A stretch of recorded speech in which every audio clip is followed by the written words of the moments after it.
quarterly growth goals. And when they do, Money Metrics donates up to 30% of their quarterly performance revenue to the client's chosen charity. Give it up for Chris Brandon.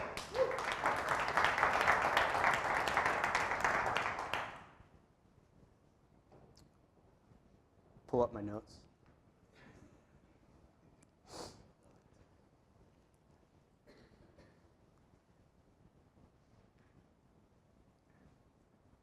One of my favorite parts about being in front of a room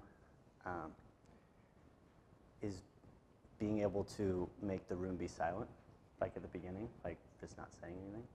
Like, there's never a room that's silent, unless like the speaker does that. So I enjoy that. I think there's a lot of peace in silence.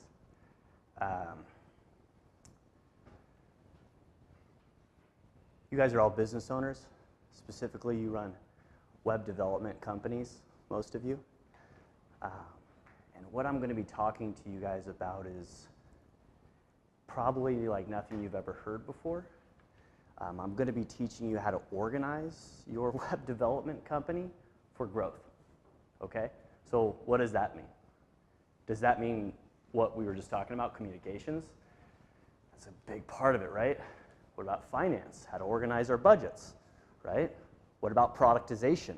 How to organize our products and services, right? What about sales? What about marketing?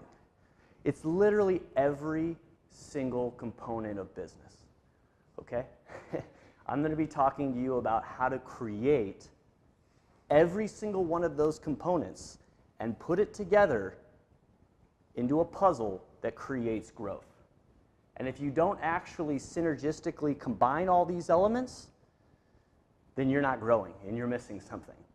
Or you're not growing as effectively and efficiently as you could be. So let me first introduce myself. That's me. That's my mom this summer. I'm from Oregon. I am obsessed with business. It's not something that I take lightly. It's something that I've committed my entire life to since I was born. Like, can you imagine if you were 100% committed on one thing for your entire life and you never wavered for a second? How far you could get? How much you could understand? And the more I understand, the more I realize I don't know. It's unbelievable how much there is to learn. And I know that I'll be learning till the day I die. And that's what excites me about business. So I grew up in Oregon. Just to give you a quick brief bio of me. I was never the smartest kid. I'm definitely the dumbest kid to ever go through Harvard. I root myself in hard work and passion. That's how I've succeeded. That's how I've done everything, is hard work and passion. That's me. I grew up out in the country, shoveling poop out of horse stalls, just 10 hours a day. I was the kid in 3rd grade who would wake up at 4 a.m. and go and do his paper route. Anyone a paper boy? Does anyone even know what that is? Right? Like, do that at 4 a.m. and then get done at 7 and then go to school at 8. And that's what I was doing in the 3rd grade. So that's always been me, right? I was always the kid with the wagon and the sodas going around to construction workers, selling sodas to construction workers. I've just been obsessed with business. I just love it. And what I choose to do with that obsession is bless others with that obsession, right? Because that's what excites me, is helping others, right? Not just helping others, but helping amazing causes and helping use business as a catalyst for change. So that's me. Let's see. Like he was saying, I have enjoyed a lot of successes. I've made tens of millions of dollars for a lot of companies. I've launched about half a dozen companies. I've filled almost every C-suite position. I got my master's from Harvard. I also went over to MIT, studied strategy and innovation. You name it, I've done it. But honestly, everything I'm going to teach you today, everything that I've learned primarily through failure. And what I would like to do is I'd like to teach you a few things that will help you not enjoy some of the things that I've done wrong over the years, okay? I believe that failure is learning, and if I didn't believe that, I would have cried myself to sleep and not woken up a long time ago, okay? Because that's what business is about. It's about failing and learning, failing forward, right? You've probably heard that before. I like to say that I've spent more time in the entrepreneurial trenches than a World War II vet. Like, you know when you're launching companies how painful it is. You know how cash flow can get painful, right? This is my favorite quote. It's actually by Steve Jobs, and this is about the nature of the beast. It's about being a business owner, okay? You have to have a lot of passion for what you're doing because it is so hard. If you don't, any rational person would give up. So think about where your company's at and where you're trying to take it. That journey between where you're at and where you're trying to go is gonna be a hard one, right? And this is the reason I like actually Steve Jobs saying this is because he's someone who's romanticized. He's someone I used to romanticize when I was younger, you know, when I was launching companies early on. You know, I was like, yeah, I'm like Steve Jobs. You know, I was all about it until I got into the trenches. You know, a decade and a half later, I'm like, wow, this is not romantic. This is hard, right? And ultimately, I tell people, you know, if you're a business owner, don't do it if possible. Don't be a business owner. If you cannot be a business owner, don't be a business owner. Because you have to have that amount of passion and responsibility to your employees in order to make this thing actually be successful, okay? Because business owners and entrepreneurs are the only people I know who will quit a 40-hour-a-week job for someone else in order to work 80 hours a week for themselves. So I'm going to teach you how to grow your business. That's what I'm going to do, okay? And this is going to be very hands-on. This is going to be not theory. This is going to be application, okay? I'm going to be interacting with you guys, and we're going to be actually building and growing a company together. And in doing so, you guys will learn how to do it for yourselves, okay? One of the primary components of building a business, and this is actually what most people don't understand, is that your business is only two things. It's a way to get customers, and it's a way to service those customers. That's it. And if you don't actually synergistically combine those two elements, then what you end up with is an inefficiently run company that's probably not growing because you're probably not actively creating consistent new customers. You're just waiting for referrals to come in, right? I can't tell you how many business owners are just sitting back and they're just waiting for the phone to ring and they're waiting for referrals. And I say, what is the activity that you tie to new customers? So how much activity do you have to do to get one customer? How much is one customer worth? What's your growth goal for the year? Have you reverse engineered this? Or are you just sitting back and waiting for the phone to ring, right?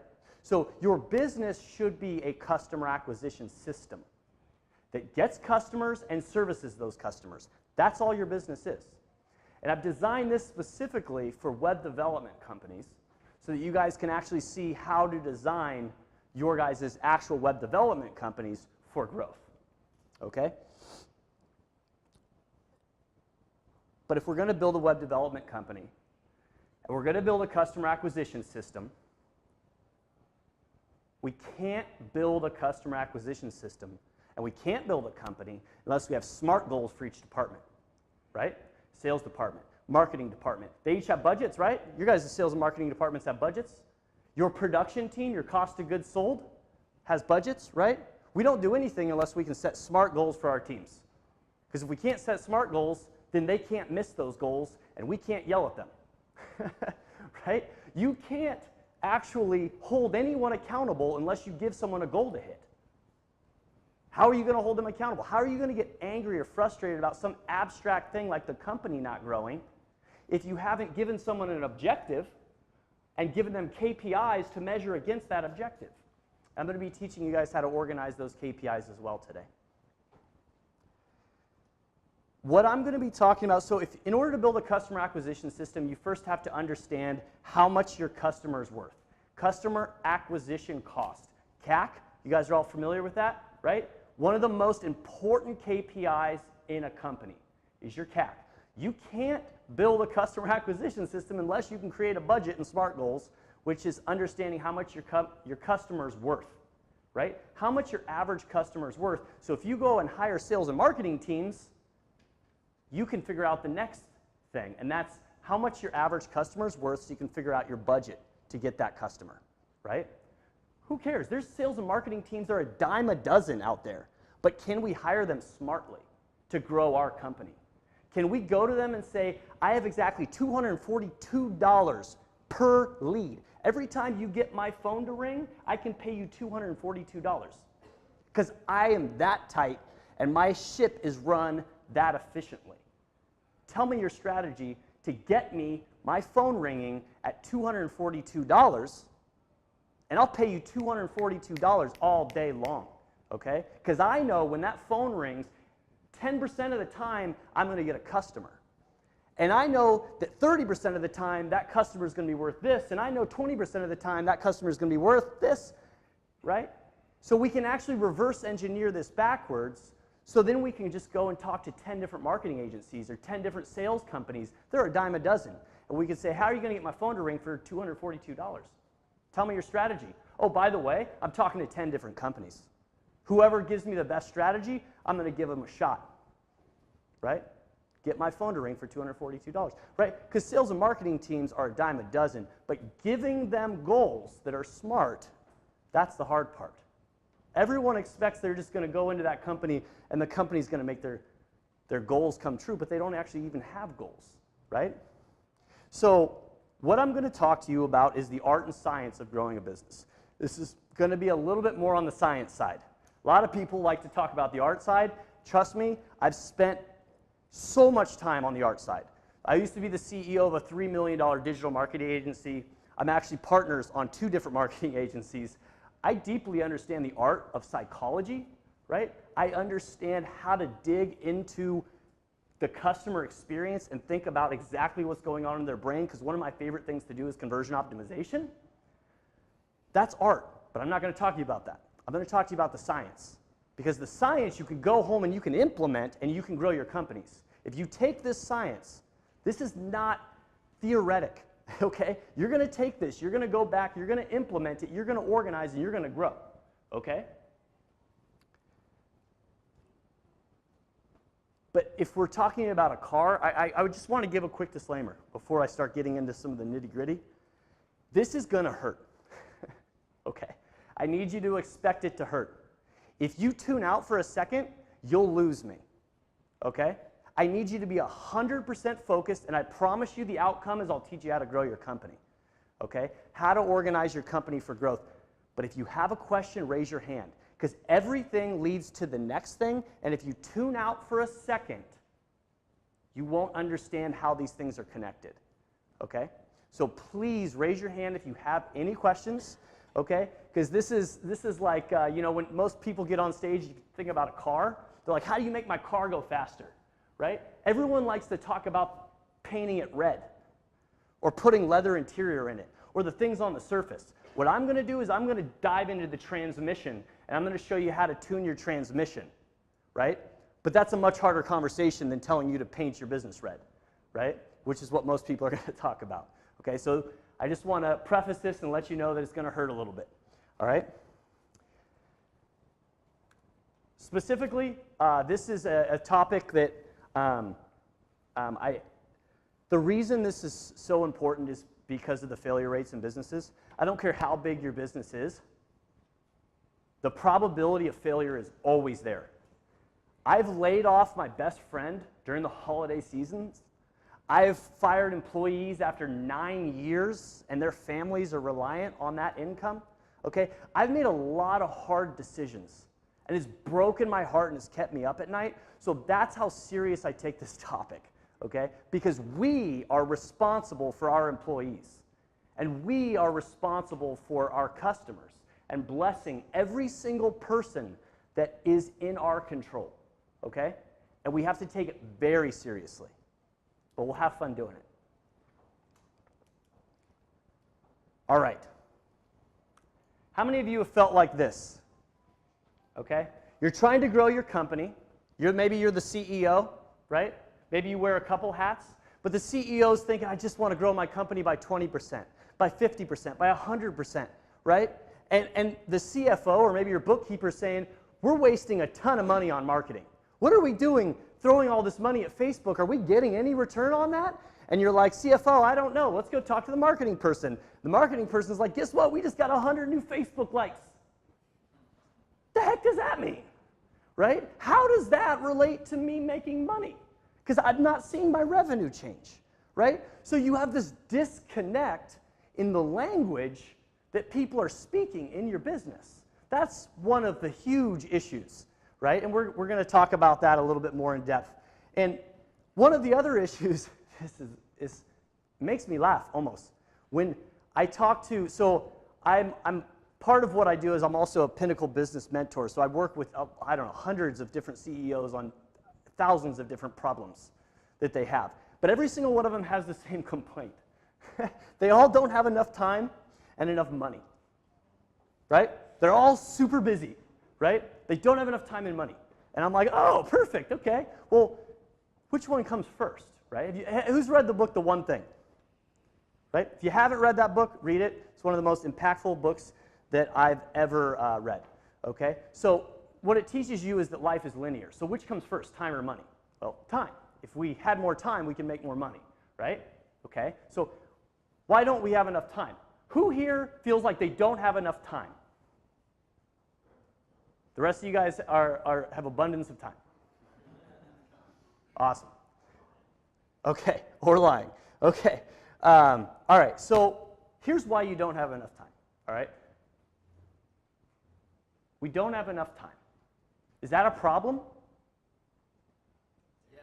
No. It's a symptom of a problem. It's a symptom of a problem. What's the actual problem? Well, I got too many things to do. Oh, okay, you got too many things to do. Well, wait a second, is that a problem? Or is that a symptom of a problem? That's a symptom of a problem too. Okay, why do I have too many things to do? What's the underlying problem? The underlying problem is that I don't know what to focus on. Because the whole world is telling me what I need to do to grow my company. Me included, right? Right? These guys, you go and see this presenter and he's telling you that you need to go do Facebook. This guy over here is telling you you need to do Google pay-per-click. This guy over here is telling you you need to fix the communication issues in your company. This guy over here is telling you that you need to fix the finances. Every time you go and see a speaker on YouTube or at an event or me, everyone's telling you what you need to do to fix your business, to grow your business. So what's the result? Well, I don't know. I'm just going to try to do as many things as I can and see what works. If your goal is to do as many things as you can, why are you surprised when you don't have enough time?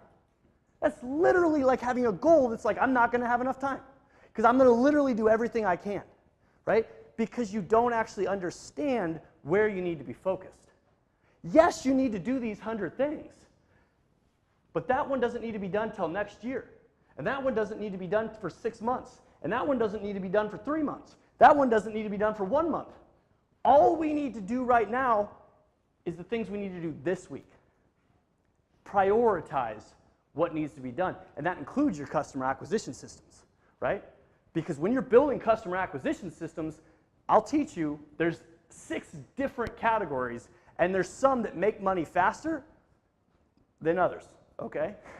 Matter of fact, there's some that make money a lot faster than others, okay? So if you are talking about a category way down here that's a long tail strategy, they're like, no wonder you're not making any money. You're spending all your time on this long tail customer acquisition strategy. Organic social media. What are you talking about right now?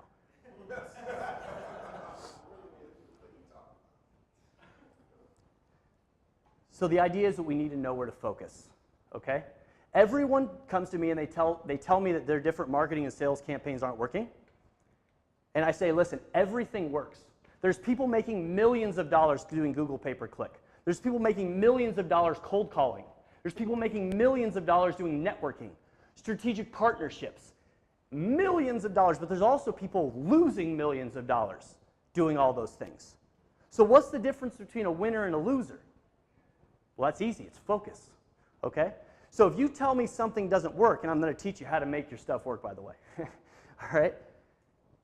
If you tell me something doesn't work, I say it just doesn't work for you. It works for other people. Why doesn't it work for you? Oh, that's right, because you're not focused on it, right? You're trying to do 5 different customer acquisition systems at once, and you're pushing all of these, and all of these are getting your time and money, and guess what? None of them are spitting you back an ROI yet. So now we're in a cash flow pinch because we're trying to push 4 different customer acquisition systems with our time and money, and none of them are paying us back yet, right? Well, what if we just chose one and we put 100% of our effort into it, right? When someone tells me something doesn't work, I say, have you ever tried tennis? Were you kick ass at tennis the first time? No, you're terrible the first time. Anytime you try something, you're going to be terrible. It's a fact of life. Go try tennis. It's hard, okay? But if you work at it, and you focus on it, and you think about it, and you actually dig into it, I bet you can figure out how to get better at it because you focus 100% of your attention on it, and you're not distracted, okay?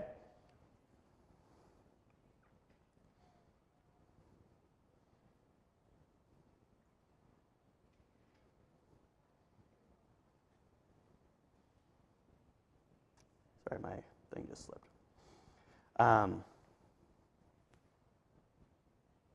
The other thing is we all know one thing about life, right?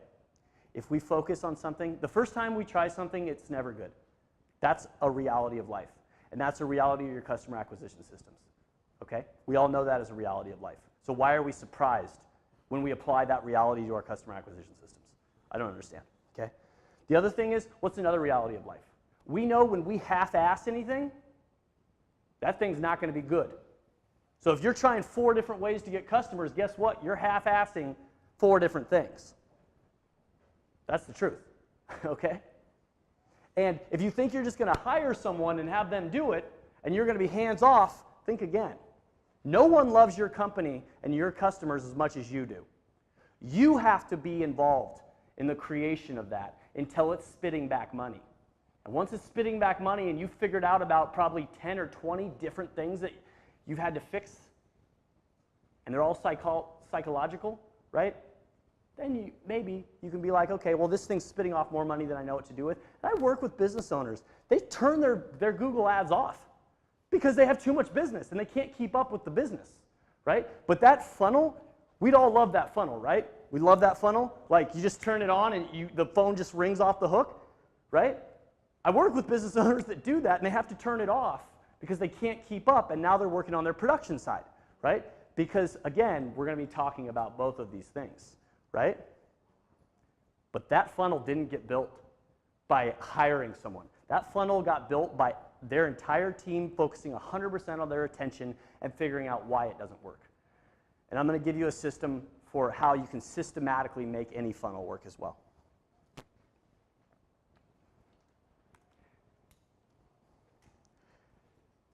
So this is an illustration, but it clarifies, it talks about the pain. And the pain is a lack of clarity, and you're just throwing money at things. And you're gambling, and you're just throwing mud against the wall and you're seeing what sticks, right? Instead of actually looking at it more like an investment. I'm going to put $1 in, and I'm going to get $4 out. Why do I say $1 in, $4 out? That's what you have to do.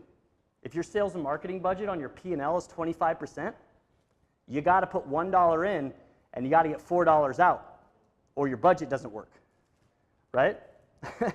You got to 4x that dollar. Maybe that's why marketing is hard, okay? This is one of my favorite illustrations. You just take a second to read that.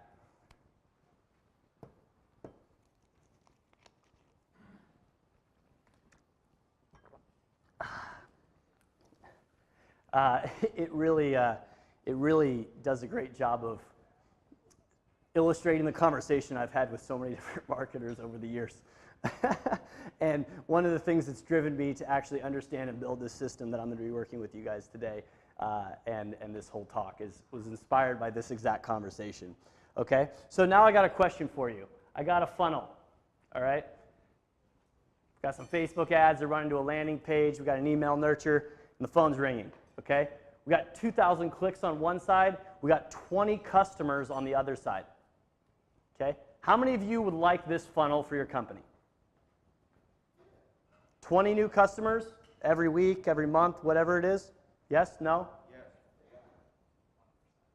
Does this funnel work? If you think the funnel works, raise your hand. If you think the funnel doesn't work, raise your hand. If you think Chris is an asshole and he didn't actually give you enough information, you can raise your hand. Chris is here, though. Okay, so the idea here is that we don't know if the funnel works or not because we don't have a budget. What is our budget to get those customers? How much did we spend on those 20 customers? I can go get you customers, but what if I'm getting customers at $10,000 a pop? Well, those customers better be worth $40,000, right? And you guys are actually in a uniquely good spot, and this is one of the things that is going to really help us as we work through this, is that there's a lot of ways to make a lot of money and make your customer lifetime value for a web development company, especially utilizing a fixed resource like Chris's company, you can actually create incredible profitability, right? And that's one of the biggest things that I was really excited when I was working through this presentation, is I was like, man, we can actually, as we scale, we're going to scale our way into incredible profitability. This is really awesome because of the fixed costs of Chris's team. I did not pay him to say that. So I was in Hawaii with my father-in-law last year, and he runs a company in Hawaii. And we were driving, and he gets a phone call, and he picks up the phone, and he puts it on a speaker, and the guy's like, hey, I need this done. He goes, oh, okay, yeah, give me a second. He goes, yeah. All right, and he's literally driving. He's not doing anything. The person on the other side of the phone thinks he's on a calculator or something. And he goes, okay, yeah, that's going to be about $718.47. And the person's like, oh, that's perfect. Can I come by tomorrow? He goes, yeah, perfect. Hangs up. And I look at him, I go, you're either a mathematician or you're full of shit. And he goes, yeah, I know, but it sounds legit, right? And I'm like, it does. I mean, like from a psychological standpoint, I understand. But the idea here is when we charge our customers, are we doing that? Do we actually understand what our COGS are? Our cost of goods sold?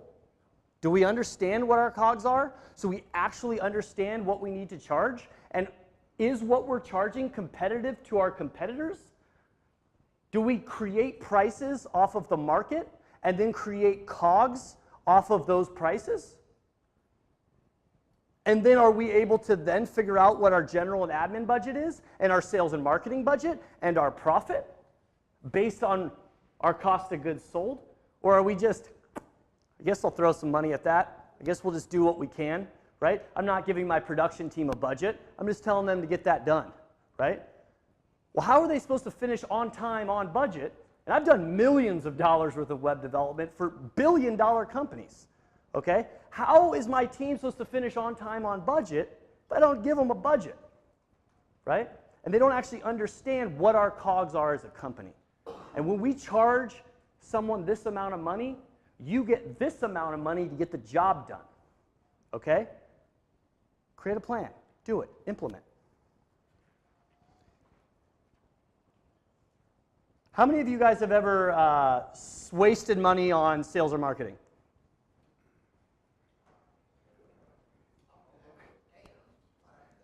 Okay? It happens to all of us, okay? I'm going to teach you how to stop wasting money on sales and marketing. It's one of the things I'm going to cover. It's going to be super helpful for you guys.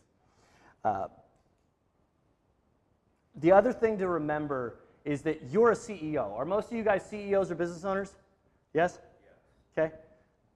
Your job as a CEO, this is the other thing that blows my mind, is when I meet people and they're doing their own marketing. I go, so wait a second. You know how many people I've met who have devoted their entire lives to marketing and they still suck at it? It is hard, Okay? So how do you as the CEO think you're going to run a full company and then on the side learn this other skill set that's freaking hard, that people are failing at when they devote their whole lives to it? Your job as a CEO, as a business owner, is not to understand how to do marketing or anything else. Your job is to understand it enough to be able to manage the activities, to be able to create budgets and KPIs and hold your teams responsible. That's your job as a CEO. You just have to understand it enough to manage it. If you waste all your time trying to figure it out, that's super inefficient. Okay? All right. I'm going to quickly talk to you guys about something that I developed that I don't really know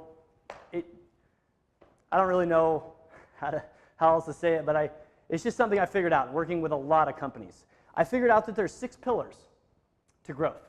There's 6 pillars to growth. And the ones at the top, by the way, the ones up here, are the highest fruit on the tree. And as you work your way down, this is the low-hanging fruit, okay? So when people come to me all the time and say, hey, will you help me with my Facebook organic or whatever else? I'm like, okay, well, so you want me to help you grab the highest fruit on the tree? So is your objective to do that thing, or is your objective to grow the company? They're like, well, I guess my objective is to grow the company. Well, I'm like, can we grab the low-hanging fruit first? Because I could double the size of your company just doing these things. Then we could double your size of the company again doing these things. Then these things, they take a long time to get working, right? We're not going to rely on them for cash flow, okay? So the 6 pillars, starting at the bottom, the low-hanging fruit. Your business model. Is your business designed to go quickly? Okay, there's 2 different pillars in business model. One is product, okay? How are you designing your products, okay? The first one is MRR, monthly reoccurring revenue. If you're selling anything that's not monthly reoccurring revenue, you're wrong, okay? Because getting customers is hard. Let's keep them, okay? Let's not start from 0 every month, because that's a bear, all right? Pricing, bundling, cross-selling, upselling, creating a product portfolio that organically sells the next thing, okay? I had someone offer to give me $500 worth of stuff. Broadway show, a limo, 5-star dinner. All I had to do was go to 1 hour and get sold to for a timeshare, okay? I didn't do it. I don't want to get sold to for an hour. That's the cost of a sales lead, okay? You get someone on the phone, that's the way they're thinking. They don't want to get sold to for an hour, right? It's very expensive. There might not be any cost there, literally, but the cost of their time, for me, wasn't even worth $500, okay? So when you get a sales lead, what are you doing? Is a free strategy session? Free consultation? Right? Is it something super lame like what everyone else is doing that has no real perceived value in the customer's mind? Because everything is a cost to value ratio. Everything. What is the cost? What is the value? How's that teeter-totter moving? Okay? And if you can create a product that you give away for free, that becomes your sales lead, right? So what's your job now? What's your sales team's job? Go out there and give away 10 of these products every week. Go, right? That's their new job. It's not to get sales leads, not to get customers. Their job is to give away free stuff. And that product then leads to, organically, a low-priced hook product. Under $4.99, right? Impulse buy. Because people buy based on competence and trust, okay? So if you can get them to take your free offer, you can deliver a level of competence that will make them trust you a little bit, enough to give you $500 or $300. Yeah, I trust you enough with that. I don't trust you with 30 grand for a web dev project. I don't trust you that much. But you've demonstrated enough competence where I can give you $300. All right. Then with that thing that you sold them, you demonstrate more competence. And they're like, wow, you're actually amazing. I'm willing to now write the bigger check. But you walked them into that, right? You built the trust by demonstrating competence. So this is how we want to build an organic product portfolio where every product naturally sells the next product. Okay? Do it yourself plan? Well, can you just do it for me? That naturally sells the next product, right? Okay, so that's product strategies. Next one is customer strategies. Okay? This is customer experience. Okay? Customer strategies are focused on retention, keeping your customers for a long time, getting them to give you reviews, getting them to give you referrals. If each of your customer gives you one referral, you just doubled the size of your company. And we didn't even go out and knock on doors yet, right? We're just focused on our customers and our products. I can usually double the size of a company with just those two, right? Then we look at sales. So we have outbound sales. This can be outbound calling, networking, events, workshops, trade shows, speaking, re-engaging old clients. Then we have strategic partnerships, right? This can be done a lot of different ways. This can be co-branded campaigns. Apple and Honda just did a co-branded campaign. I don't know if you saw the commercial. But you could do white labeling, subcontracting, affiliate, influencer partners. This is referrals, joint ventures. There are so many different ways to do partnerships, it's ridiculous. And there's a lot of subtleties to all those different ways. I've figured out the hard way. And then, of course, marketing. You have inbound and you have outbound. Outbound, driving advertising, driving into a sales funnel. Inbound is just creating great content. Ton of great content people love to read. All organic. A lot of different ways to do that. Content creation, advertising driven. Okay? Now, how do we get these to work? So you could do any of these things. Okay? But we want to do these first because they make money first. Right? So how do we get any of these things to work? Does everyone here have something they're doing to get customers? Yeah? Not just sitting back waiting for the phone to ring, I hope? All right? Even that is a referral strategy, and you can actually do a lot with that. But this is how you actually get it to work. This method was actually developed by Dr. Flint McLaughlin, and I actually had the opportunity to have him come out to Harvard and speak 2 different times, so I got the opportunity to get to know him. He is the father of conversion optimization. Him and his company, he runs the oldest and largest internet marketing research firm in the world. Okay? He's been doing, and really doing heat mapping, or a version of it since the 80s, since before there was heat mapping. He's been analyzing movements on pages and understanding what makes someone tick. And what he did is he developed this system, right? And what this system is understanding, any of your methods that you're using has a series of micro yeses, right? How many first phone calls were made? How many emails were collected off that phone call? How many second phone calls were made? Et cetera, et cetera, et cetera, right? Every single customer acquisition system that you create can be broken down into micro yeses. And the things are going to spider. Okay, obviously if they say, yes, you do this, and there's all sorts of automation, there's all sorts of things that go into that, but as CEO, you just want to know, hey, what are the big 5? Okay, because I'm going to watch these KPIs, and I'm going to figure out where my funnel's clogged.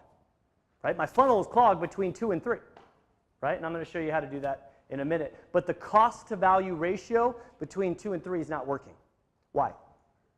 Well, what are you doing in that step? Oh, we're doing a video text message, and we're giving them an offer. Okay, what are you saying in the video text message? Maybe your message sucks. Maybe your offer sucks. Something is wrong there, and we need to try different things to fix it, right? And then once we unclog that, then we can go to the next piece, right? Okay, so now what we're going to do, and I'm going to go as quickly as possible. What we're going to do right now is we're actually going to take all this learning that we just did, and we're going to apply it, okay? We're going to build a web development company that is designed for growth together, okay? Completely interactive, okay? Here we go. Whoop. All right.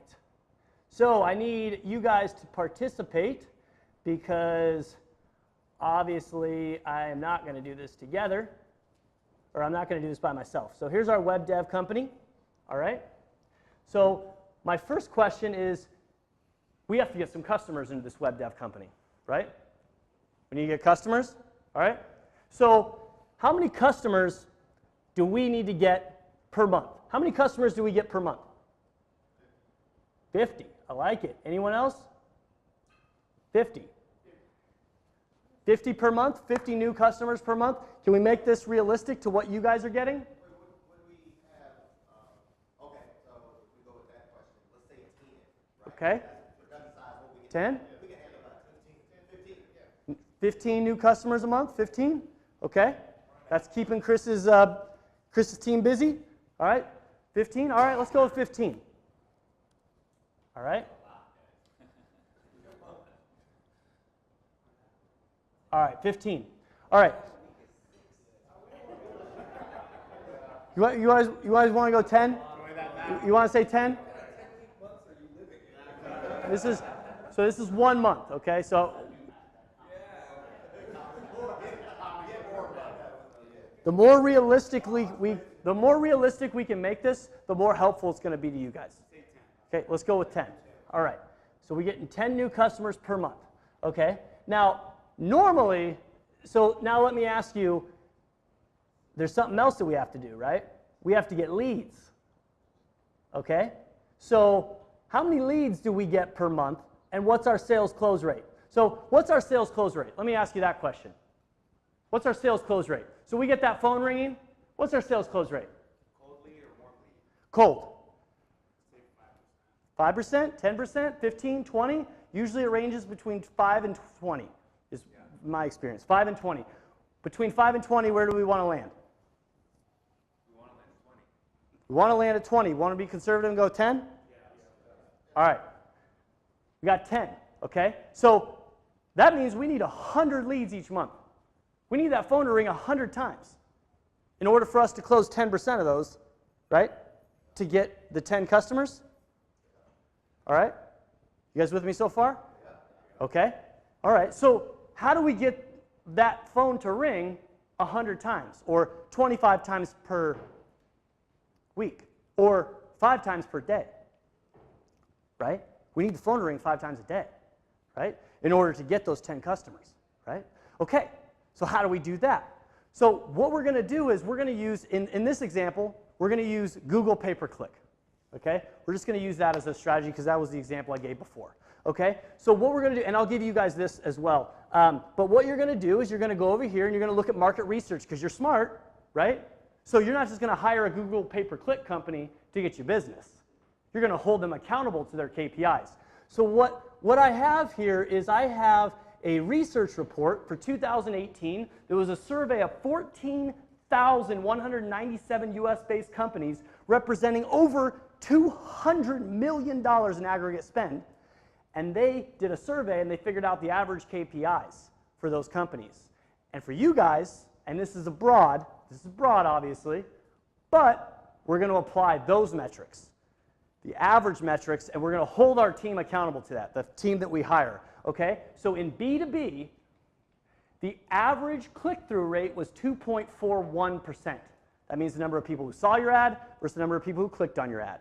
Okay? The average conversion rate between people who clicked on your ad and people who called you was 3.04%. Okay? And the average cost per click was $3.33. That's B2B. So we're going to go hire a company and we're going to tell them you better do at least that. Okay? Because I designed my budget around that. So we're taking the industry standard. We're taking the industry standard to start. Right. Because when we're building a customer acquisition system, what we're actually building is a company. Okay? The first piece of organizing this company is understanding how we're getting our customers. And in order to understand how we're getting our customers, we have to understand how we're getting our leads. Okay? Right? So we're going to take those numbers and we're going to put them in to our lead magnet here. Okay? So, all right, so we're going to take that, we're going to throw them in here. All right? So I just took those numbers and I put them in there. So now what we just understood is that we need 136,000 people to see our ads in order to get 2.41% of those people to click on our ads. So now we have 3,000 or 3,200 clicks, okay? And then we also know the industry standard conversion rate from those clicks was 3.04. Remember, we got that from the other page? So the click-through rate here is the industry average. The marketing conversion rate here is the industry average. And this tells us how many people need to see our ads in order to get this many clicks, right? In order to get this many people to call us. In order to get this many people to become customers. This is our sales funnel, okay? We just hired a Google pay-per-click company to do this for us, right? We're holding them accountable to this KPI and this KPI, okay? And we just got 10 new customers every month. And we're running a company. And we're running the company based on Google pay-per-click. That's our marketing. We got a sales team. They're closing 10%. We're tracking. We're good. We understand our KPIs for our marketing team and our sales team. We're now smart CEOs. We're holding people accountable to these KPIs. They're not hitting the KPIs. We're asking them why. What's the micro yes where people are falling off? Well, they're not getting past the landing page. Let me see the heat map. Okay? Well, it's not that they're not getting past the landing page. They're not getting past the second fold of the landing page. What's going on in the second fold? Oh, well, that's where our offer is. Okay. Well, what's going on in that offer? Is there friction around that offer? Can we put an anti-spam seal right next to where they input their information? Right? Can we put some credibility indicators under that? What can we do to remove the friction of this cost-to-value ratio inefficiency? Or, you guys get what I'm saying here? Okay?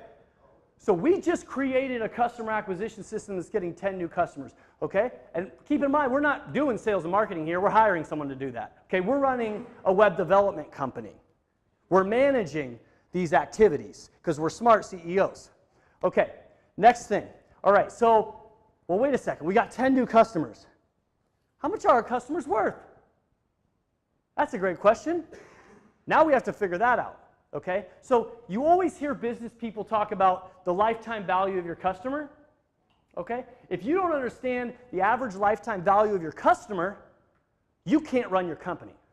And I'll show you why. Okay, because everything is a reflection of that number. It's more important than anything else you could ever imagine, and I'll actually show you why. Everyone else talks about it, and I'll show you why they're talking about it. Okay, so let's jump over here for a second.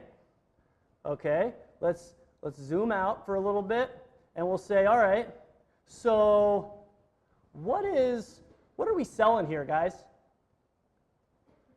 What is our product portfolio? All right? Well, we're selling web development, right? Making websites? Is that what we're selling? All right. So probably have a couple different types of websites, right? Make sense? Different packages, different size of projects. Okay? What we have to figure out is, what is our average? Okay?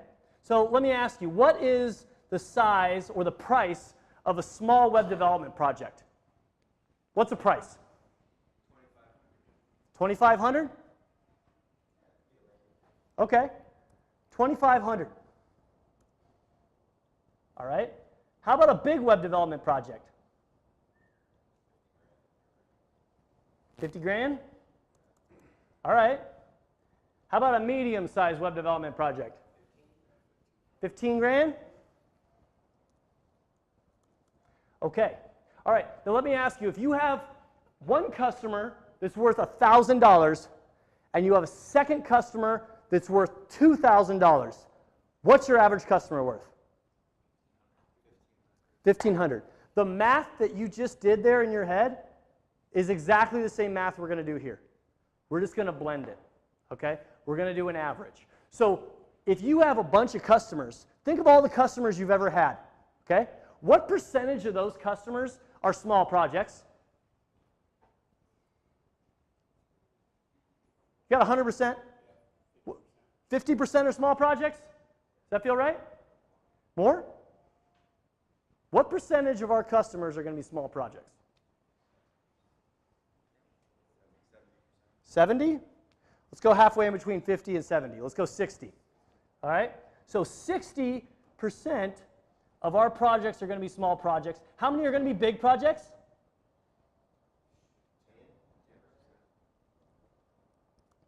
All right? So medium projects are going to be about 30%. Does that feel about right? Okay? So what we're going to do is we're just going to blend these. Okay? And when we blend these, we understand that our average product or our average project is worth $11,000. Our average project is worth $11,000. Why is this important? Okay? How many times have you had this conversation? I've had this conversation a lot of times. All right? You go into a marketing or sales company and you say, hey, I need you to get me customers. They're like, well, how much can you afford to spend to get those customers? And you're like, it depends on the customer. They're like, well, I don't know who's going to call, right?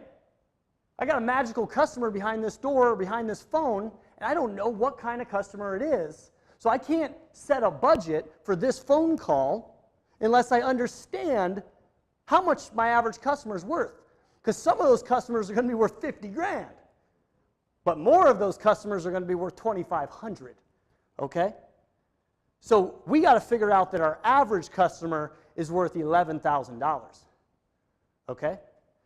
And if we know that, suddenly we get a lot smarter. We know the average person that comes in from that phone, on average, when we close them, it's 11 grand. When it's all blended together through a lot of different customers. Okay? We just got smarter. Okay, so now what do? 11 grand. We got 10 customers, and they're worth $11,000 a piece. Guess what? Now we get to do one of my favorite things. We get to go to the P&L. All right? Why is the P&L one of my favorite things? Because it's the heart of your company. Okay? It's not your finance department's job. Your P&L is literally the heart of your company. It dictates where you spend your time and money. Okay? And where you spend your time and money, if it's done strategically, you're going to grow your company. Okay? So now we go down to the company P&L. Our revenue is $110,000 a month. Okay? So how much is that a year? 1.3 million. All right? All right, guys. Not bad. We're running a $1.3 million company right now. You guys happy with that? Not bad? All right? We got a $1.3 million company. We got a marketing department. We got a sales, right? We got our finances figured out. So now let's talk about where Chris comes into play. Okay? We got to hire some people to do that production. Okay? And the great thing about having fixed costs in your production is that as you scale, you get more profitable, right? So, but what we want to do is we want to just set an understanding of what our goals are going to be. So how much money do we want to spend on each part of our company? Okay? So we got our cost of goods sold. What is our cost of goods sold on these projects? What do we want to set it at? It should be, for you guys in your companies, in your industry, it should be somewhere between 40 and 60%. Okay? If it's not, you're either doing something awesome or you're doing something wrong. Okay? So where do we want to put our cost of goods sold? Where's your cost of goods sold at? What percentage on your P&L is cost of goods sold? Someone give me a number. 62%? Okay. Anyone else? I don't know. Okay. Awesome. Appreciate the honesty. Anyone else? 50? Let's go halfway in between. Let's say 55. Okay? Now, how much goes to general and admin? This is your rent. This is your utilities. This is your insurance, right? For all those people who aren't happy with their web dev projects and want to sue you. Okay? Better have good insurance, right? All of these things go into general and admin. How much goes into general and admin? This should range probably, in your guys' industry, somewhere between 10 and 15%. What do we want to put it at? 12.5. Let's say 12. Keep the math simple. Okay? Now, how about sales and marketing? How much money do you guys spend on sales and marketing on your P&L? What percentage of your money goes to sales and marketing on your profit and loss statement? What's that? 2%? All right, so you're spending to grow? Just kidding. Just kidding. Right? A lot? All right. Well, I'll tell you what. One of my favorite things to do in my free time is to dig into SEC filings for companies and understand how they spend their money. Right? I think it's a lot of fun. That's me nerding out on a Saturday. Okay? And I'll tell you that the average in your guys' industry, you're going to be spending between 10 and 35%. Okay? So, are we happy with 20? 20? Put 20? All right? A little higher? 25? 30? Now, see, what he's doing right now is he's spending to grow. Okay? Are you spending to grow? That's the question. Are you designing your budgets and your teams to grow your company or to sit on your company? Okay? I like it. 30%. All right. So how much is left over? We got 3% profit. 3% profit. Yeah. Hey, guess what? 3% profit? Who cares about profit? Seriously. You know what profit means in a company? It means you get to pay capital gains tax. Why not take that 3% and throw it into sales and marketing in December and pay for next year's sales and marketing so you don't get hit with that, right? Why claim profits? Spend that money. If you look at like HubSpot, for example, I love HubSpot. I look through their P&Ls. I'm like, yeah, man, they're taking -5% every year. And their sales and marketing budget's 35%. Right? They're spending to grow, and they're taking the loss for tax purposes. Make sense? Does this make sense? All right. All right. So from here, this is one of the most powerful parts of this presentation, and I want you to understand how to get this number, because this is the number that's going to empower you to grow your company. Okay? We can actually take the lifetime value of our customer, and we can put it on the top line of our P&L, right next to our budgets. And now we can say that 30% of our per customer value is $3,300. That's a huge number. That's your customer acquisition cost. Okay? That's how much you can afford to get your average customer. It's $3,300. Okay? And by the way, if it takes 10 phone calls for you to get that customer, then that means your budget per phone call is $330. So when you're going out there and you're trying to hire marketing companies, that's the way you're thinking, right? Because you're smart. Right? Do you have a question? I did. Don't you want your sales and marketing budget to be out of the profit of that lifetime value customer? That's how I've kind of always thought it, because you need to pay for your overhead. Gross profit? Yeah. So you have gross profit, which comes after COGS, and then you have net profit. Net profit you don't want because you pay tax on. Gross profit is all the money that exists under COGS. So you can add a line here that says gross profit, and then you have operations. So you have production and you have operations. But I simplified it and I just put it all together. Okay. Right? Because we know 50% of our money is going over to Chris and his team, right? Probably 40% or 45%, because you're probably going to have a little bit of internal cost of goods sold that you need to tack on top of his team, right? Okay, so probably about 10% is going to put on top. So about 40% of the project is going to go over there. About 10% is going to stay internal to your company, right? So it's 30% of the 50%. So it's No, it's of the 100%. 50% goes to cost of goods sold. Then we have 12% that went to general and admin. Then we have 30% that went to sales and marketing, and we have 3% profit. That's how we're spending our money. What's that?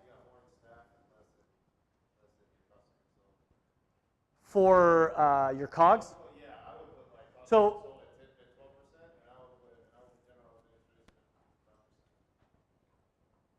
yeah. So the misperception is, this is important. Your staff is not a line item. It depends what that staff member does. You charge them against where they're operating in. If it's a project manager, they're getting charged against COGS.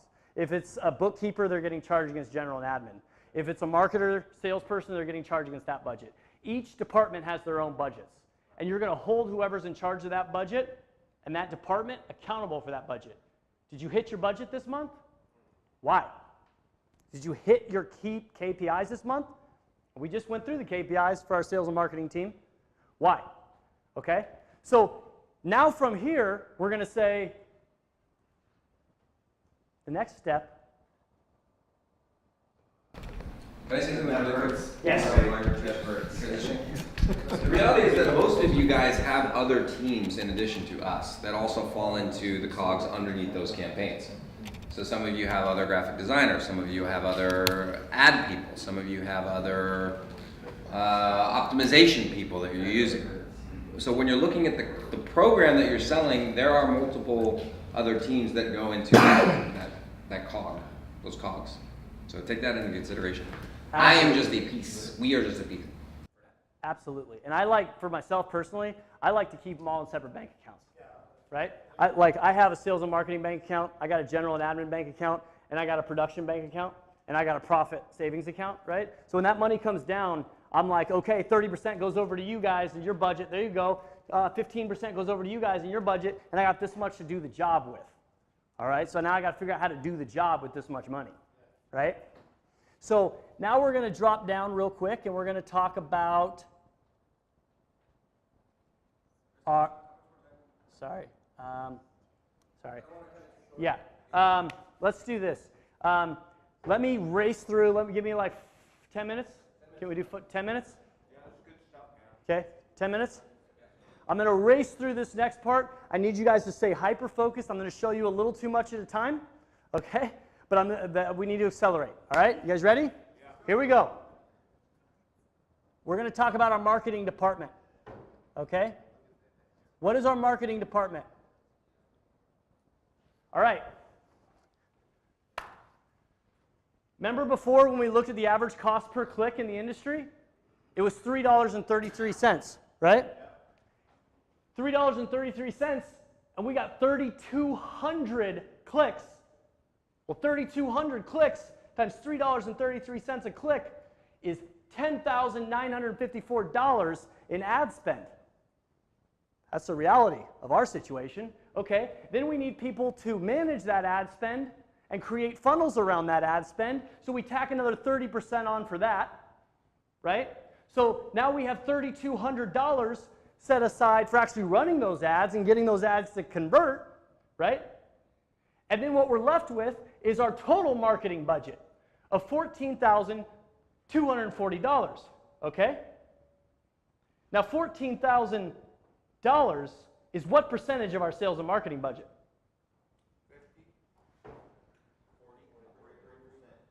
43%. 43% of our money goes to our marketing department, right? Because of the cost per click. That dictates our marketing department, okay? So 43% went there, okay? So the other 57% goes to our sales department. Now I'm about to show you another KPI that is one of the core KPIs of your company, and that's your commission rate. Because I bet a ton of you guys are doing this on your commission rate, right? How much can I pay in commissions, right? How much can I pay in commissions if I'm paying a salary versus not a salary, right? What does that commission rate look like?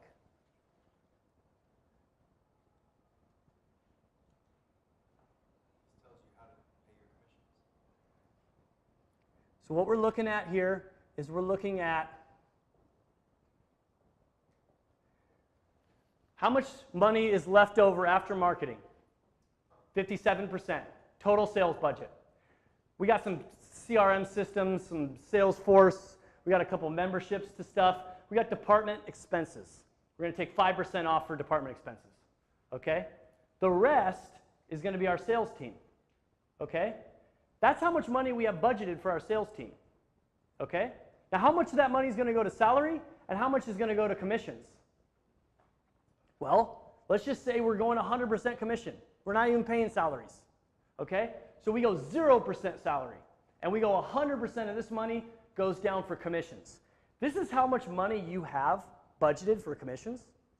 and this is how much money you made, right? So if this is your budget for commissions, you take that number, you put it on top of the amount of money you made, and guess what?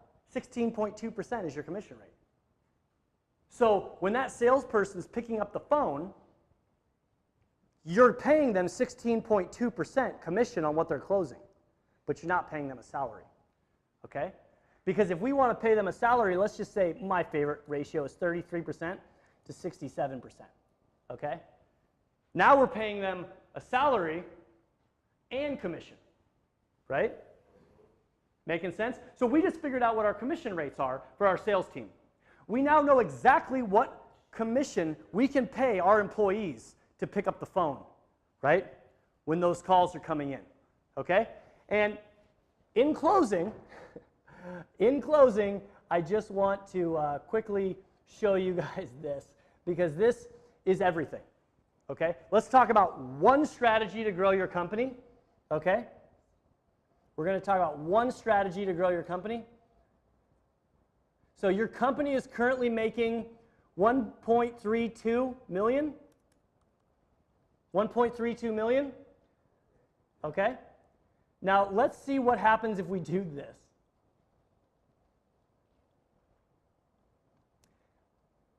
We stop selling one-off projects. We now only sell monthly recurring revenue because we sell them into maintenance, okay?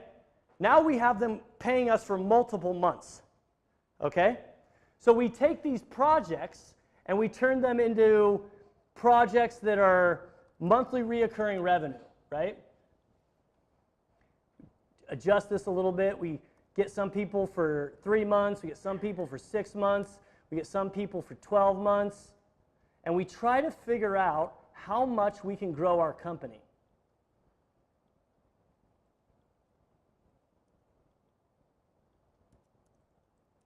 Actually, we would sell a cross-sell maintenance, okay? So let's just actually do this. Well, whatever. I'm not gonna, let's do 30% here, 30% here, 30% here, 10% of people are gonna stick around for a year, okay? All right.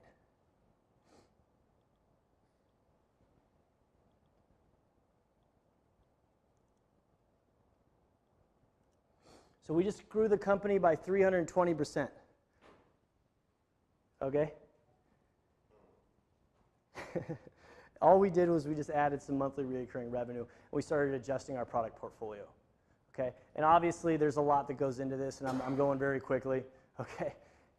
But you guys get the idea. You can massively grow your company if you just start doing monthly recurring revenue. Okay, so I'd like to close with this.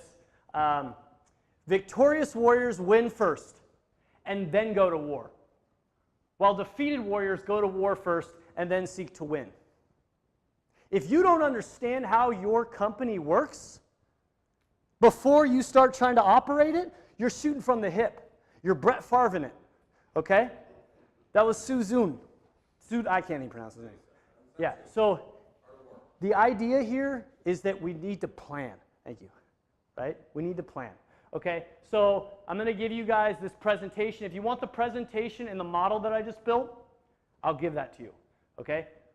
My team will send that over to you, okay? That'll be the model that we just built and this presentation, okay?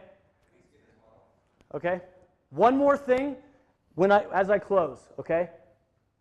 I told you guys at the beginning that the reason I'm passionate about business is because I believe business is the catalyst for change. It is the largest catalyst for change. Who cares about making money? My company's focus is revenue, but our passion is change, okay? Sure, we make a lot of money, but we are more passionate about creating change. So I really, really, really want to see you guys all design your companies the same way, okay? So this is how we do it, all right? I want us to commit to donating some food and water to the refugees. I'm literally almost in tears last night as I'm building this thing because I'm reading all these stories about these refugees, and it's breaking my frickin' heart, okay? We have companies, and our companies have a lot of money, okay? So what I'm going to ask is I'm going to try to accomplish 3 things right now, and this is good business, okay? Number 1, text commit to that number, and I'm not affiliated with any of these companies. I don't care where you commit to help. Just help. I don't care. I'm not affiliated with any nonprofit organization. I just want us to commit to something, to helping. You know how big your company is. You know what you can afford, guys. You know what you can afford, okay? Commit to something, to some organization to help. I don't care if you're a Republican or if you're Democrat. I don't care what your political stance is. We're all pro-human, and we just need some food and water for these people, okay? It's just absolutely ridiculous. Chris? You guys might want to take a picture of the screen because it's actually hard to text in Mexico. Sorry. Yeah, totally. Okay, so if you do that, so what I believe is that you need to use your resources to the greatest advantage. I'm not going to go down and work and serve out food, right? Because I have a bunch of resources behind me and I could do more than that, right? So I said, how can I use my resources to help this situation? That's when the company decided to do this. So we're going to build you a full custom growth model, just like we just built here together. We're going to build that for you and for your company. We're going to help you understand every single component of your company and how to grow it. And then we're going to partner that with an implementation plan, step-by-step instructions, how to take that. We're going to give you all of this for free. Okay? Why? Because you're committing to help these people. Okay? What does this do? It does 3 things. Number 1, we feed some people who are in much worse situations than us. Number 2, it helps small business owners that are pretty unaware of how to grow their companies. Okay? And number 3, I believe in win-win situations. So what's in it for me? I build a crap ton of models, and every once in a while I find one that's a diamond in the rough, and I talk to that business owner, and I partner with them, and I take a crap ton of sales and marketing resources, and I dump it into that person's company, and I launch the company, and I make a bunch of money with that person. Okay? Because good business is a win-win, okay? So that's how I'm winning, okay? So what we're trying to do is we're trying to create a situation where everyone wins, because that's good business. I'm winning, you're winning, and the refugees are winning, okay? In closing, please use your businesses to do more than just make money, okay? It's our responsibility as the people who have been given these gifts that we have. All right, thank you.